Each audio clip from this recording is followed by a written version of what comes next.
எல்லாருக்கும் வணக்கம். நாம் இந்த காணொளியில் என்ன பார்க்க போகிறோம் அப்படின்னா, சம்பாதிக்கும் மனைவி யாருக்கு அப்படின்னு ஒரு ஆண் ஜாதகத்திலேருந்து எப்படி தெரிஞ்சுக்கலாம் அப்படிங்கிறத பார்க்க போகிறோம்.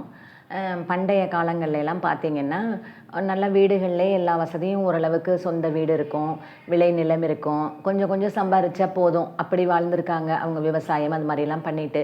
இன்றைக்கி காலம் கால மாற்றத்தினால அப்படி இல்லை.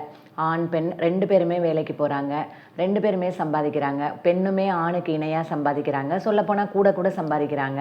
அந்த மாதிரியெல்லாம் காலம் மாறிடுச்சு. காலத்துக்கு தகுந்த மாதிரி நாமளும் நம்மளை அப்டேட் பண்ணிக்கணும்.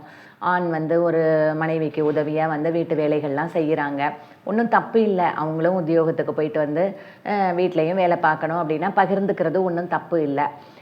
சரி, ஒரு ஜாதகத்துலேருந்து மனைவி உத்தியோகம் பார்ப்பாங்களா, சம்பாதிப்பாங்களா அப்படின்னு எப்படி தெரிஞ்சுக்கிறது? சமீபத்தில் இப்போ ஒருத்தர் கமெண்ட்லையும் கேட்டிருந்தாரு, உத்தியோகம் பார்க்கும் மனைவியான்னு ஜாதகத்தை வச்சு எப்படி தெரிஞ்சுக்கிறதுன்னு. அதை வாங்க இந்த காணொளியில் பார்க்கலாம். முதல்ல இப்போ ஜாதகத்தை எடுத்துட்டோன்னா, லக்னம் அப்படிங்கிறது ஜாதகர்.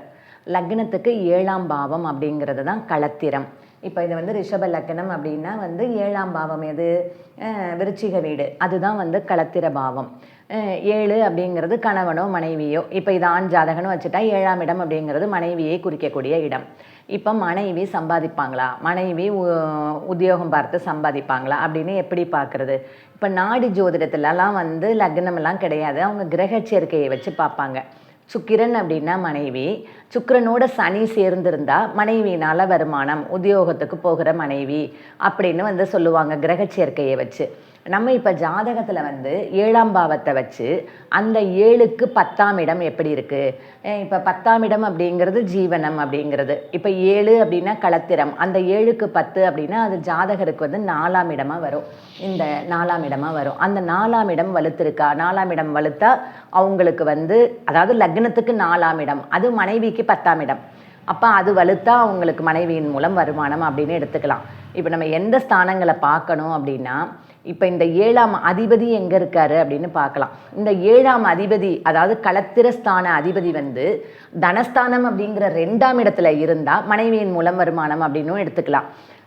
ஜாதகருடைய 2ஆம் இடத்துல 7ஆம் அதிபதி இருந்தால், அப்புறம் 7ஆம் அதிபதி 11ல் இருந்தால் மனைவியின் மூலம் ஒரு சொத்து பத்து வரவு. ஏன்னா லாபாதிபதி அவர் 7, 11 கனெக்ட் ஆகிருக்கும் பொழுது மனைவியின் மூலம் ஒரு லாபங்கள், சொத்து பத்து, வருமானம் அந்த மாதிரியும் எடுத்துக்கலாம். 7, 11 கனெக்ட் ஆகிருக்கா, 7, 2 கனெக்ட் ஆகிருக்கா, அந்த மாதிரியும் பார்க்கணும். அடுத்து 7ஆம் இடத்துக்கு 2ஆம் இடம் அப்படிங்கிறது ஜாதகருக்கு 8ஆம் இடம், அது அவர்களுடைய தனஸ்தானம்.